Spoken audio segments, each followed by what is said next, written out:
వాళ్ళ ఫాదరు చాలామందికి అప్పులు ఇవ్వడం జరిగింది. వాళ్ళ ఫాదర్ బేసిక్గా ఫైనాన్స్ బిజినెస్ చేస్తుంటారు.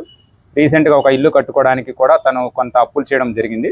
పాత వాళ్ళు ఎవరైతే అప్పులు తీసుకున్నారో వాటి సకాలంలో చెల్లించకపోవడంతో తను కొంచెము స్ట్రాంగ్ లాంగ్వేజ్ వాడడము, అలానే వాళ్ళని తిట్టడము, బెదిరించడము, సివిల్ కోర్టుకు వెళ్తామని స్ట్రెస్ చేయడము జరుగుతుంది. దీనిలో వాళ్ళ ఫాదర్ దగ్గర నుంచి సుమారుగా 3.5 lakhs తీసుకున్న ఒక లేడీ ఇది మొత్తం చేసిందని మనకు ప్రాథమికంగా రుజువు అవుతుంది. వాళ్ళ ఇల్లు కూడా సుమారుగా అక్కడికి 100 మీటర్ల దూరంలోనే ఉండడం జరిగింది.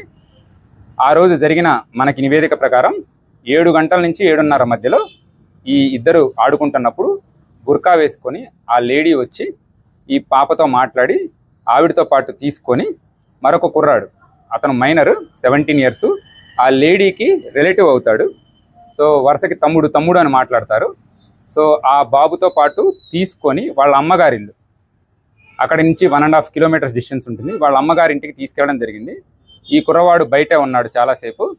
వాళ్ళు లోపల ఆ పాపతో చాలాసేపు మాట్లాడడం, పాపకి ఫుడ్ కూడా పెట్టడం జరిగింది. ఇది జరిగిన తర్వాత ఆవిడకున్న కోపం మొత్తం ఆ పాప మీద చూపించడము, అక్కడే నోరు అరుస్తుందనే ఉద్దేశంతో నోరు ముక్కు నొక్కేసేసి చంపడం జరిగింది అనేది కూడా మనకు ప్రాథమికంగా తెలుస్తుంది. ఈ సమయంలోనే ఆ లేడీ ఎవరైతే సరే చేశారో ఆవిడ మీద పాప గీరినట్లు కూడా చిన్న చిన్న ఇంజురీ మార్క్స్, స్క్రాచ్ మార్క్స్ ఆవిడ చేతి మీద కూడా మనకి ఉండడం జరిగింది. అలానే ఎవరైతే ఈ మైనర్ బాలుడు తనతో పాటు ఉన్నాడో తను బయట వెయిట్ చేయడం జరుగుతుంది.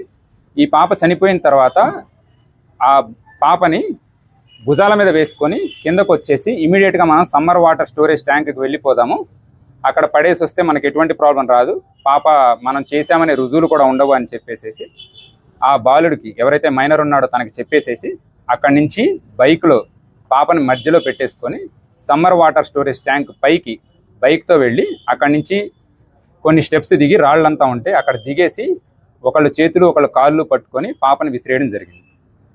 సో దీనికి సంబంధించి మనకి ఎవరైతే ఉన్నారో ఆ లేడీ, వాళ్ళ మదరు అండ్ ఈ బాబు, వీళ్ళ ముగ్గురు మన కస్టడీలో ఉన్నారు. ఇంకా దీని మీద దర్యాప్తు కొనసాగుతూనే ఉంది. ఇందులో ఎవరైతే ఈ మైనర్ ఉన్నాడో తను కంప్లీట్గా కన్ఫెస్ చేయడం జరిగింది. అండ్ దీంతో పాటు దానికి సంబంధించిన వీడియో ఆధారాలు కూడా మేము సేకరించాము.